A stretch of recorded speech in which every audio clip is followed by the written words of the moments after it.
Árboles de decisión. Ejemplo de uso bajo RStudio. Los árboles de decisión son algoritmos de clasificación supervisada.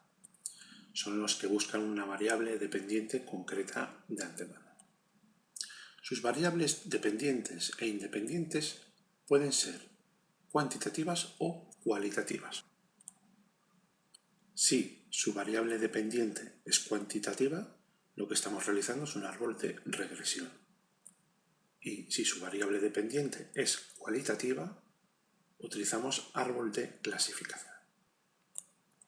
En este ejemplo tenemos la base de datos de clientes de una compañía de telefonía móvil. Entre las variables de la base de datos incluye si los clientes tienen contratado el plan internacional o no, el número de minutos de conversación al día, el número de reclamaciones y si estos usuarios han cancelado el contrato o no.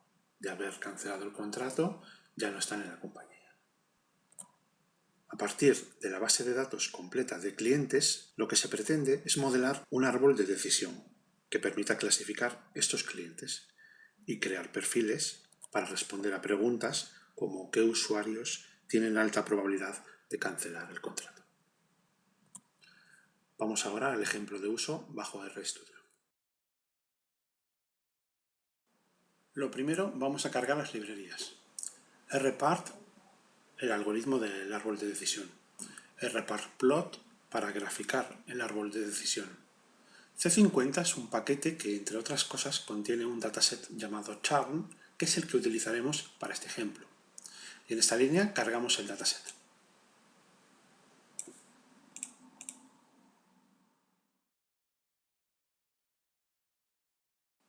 Al importar el dataset, vemos que nos ha devuelto dos dataframes, uno con datos para entrenamiento y otro con datos para la realización del test.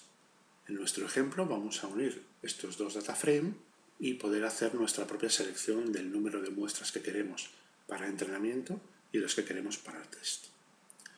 Unimos los dos dataframes por filas con rbind.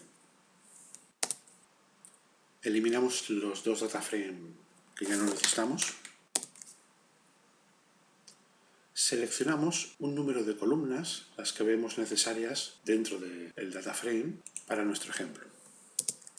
Y les cambiamos el nombre. Ya tenemos aquí nuestro nuevo juego de datos.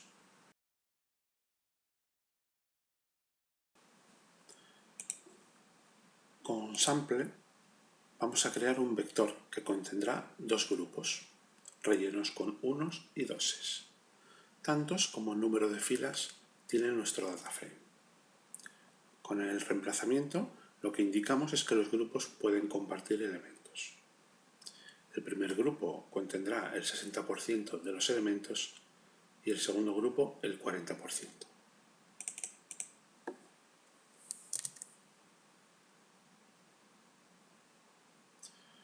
Con trainData incluiremos las filas de nuestro dataframe que coincidan con la posición del vector que contenga un 1. En este caso sería el 60% en el primer caso y el 40% en el caso para los doses.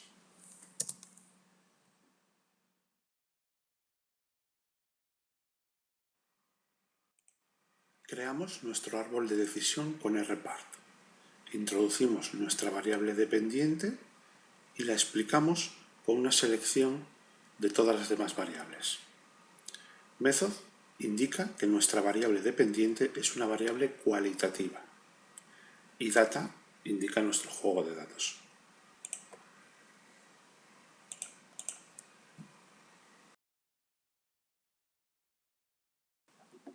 Vamos a imprimir el resultado de haber aplicado el algoritmo de árbol de decisión. Muy bien. A ver, cosas interesantes. N nos indica el número de observaciones. Split sería el número de cortes. En esta primera parte vemos que del total de 2.940 observaciones, la mayoría no se irán de la compañía, el 86%, y el 13% sí se irán de la compañía. Corresponde a 405 observaciones. Ahora, a partir de selecciones que ha hecho el algoritmo, ha considerado que el mejor corte que se podía hacer es a partir de preguntar si una persona habla 256 minutos o más. Si ha hecho 256 minutos o más, se iría por esta rama. Si no ha hecho 256 minutos o más, quiere decir que ha hecho menos, se iría por esta otra rama. Si ha hablado 256 o más, nos indica que la mayoría sí se van de la compañía, el 52%. Y 47% no se irían de la compañía. Corresponde a 108 de un total de 227. Este tipo de representación se podrá ver más clara si imprimimos el gráfico a partir de rpartplot, introduciendo el algoritmo y si le introducimos extra, que puede contener varios valores, si le ponemos el 4, además nos indicará la probabilidad de observaciones por cada clase. Vamos a verlo. Vemos aquí una representación gráfica de los mismos datos que estábamos viendo anteriormente. En un primer vistazo podemos ver que el 86% de las muestras no se van de la compañía, el 14% sí. Ahora, a partir de responder a las distintas variables que el algoritmo ha ido seleccionando, incluido con un valor que él ha considerado oportuno, podemos determinar quiénes se van y quiénes no. La manera de leer esto es, en el caso de que no cumpla esta condición, se irían por el lado derecho, no, y si cumple esta condición, se iría por el lado derecho, sí. No confundir este sí y este no con el sí y el no de se van de la compañía o no se van de la compañía. En el caso de que la persona hable 256 minutos o más, si respondemos sí, nos iríamos por este lateral, y de estas personas, la mayoría sí abandonan la compañía con un 52%.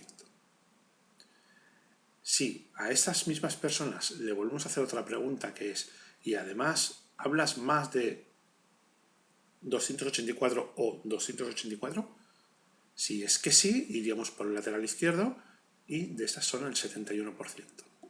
De las que no hablan 284 minutos, quiere decir que están entre 256 y 284, la mayoría no se van de la compañía. Así sucesivamente con todas las ramificaciones. Con Príncipe podemos ver unas estadísticas de los resultados. Estas estadísticas será interesante comentarlas en el siguiente paso, cuando veremos la opción de podar el árbol. Vamos ahora a utilizar plotcp para ver cómo va descendiendo el error. A partir de los distintos splits, las diferentes ramificaciones o cortes, vemos cómo va descendiendo. Y aquí podemos apreciar cómo a partir de este momento el modelo incrementa el error.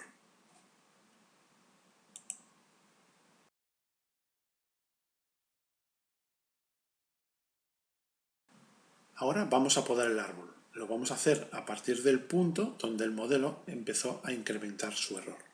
Utilizamos prune para poder hacer esta poda. Para saber dónde tenemos que podar el árbol, podemos fijarnos en Príncipe, nos indicará a partir de X error el momento en el que el árbol deja de descender su error, que es a partir de este punto. Podemos fijarnos que punto 63 y de repente pasa a punto 64, ha incrementado.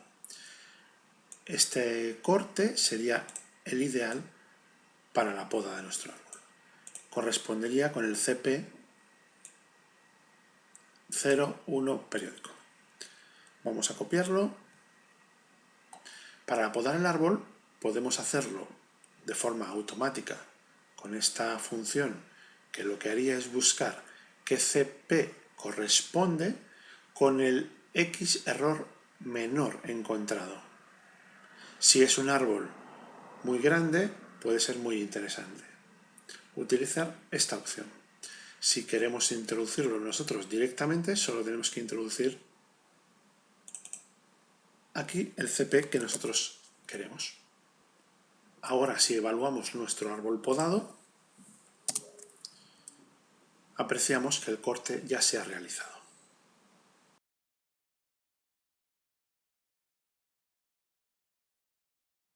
Vamos ahora a evaluar la capacidad de predicción de nuestro árbol.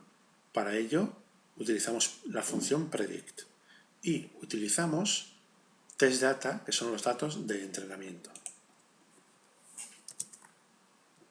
Una vez entrenado el modelo, vemos el resultado. Vamos a ver qué ha clasificado bien y qué ha clasificado mal. Podemos evaluar que el modelo ha dicho que sí para 198 casos que realmente eran sí, y ha dicho que sí en 55 casos en los que en verdad eran no. Por contra, ha dicho que no para 104 casos que en verdad eran sí, y ha dicho que no para 1703 casos que realmente eran no.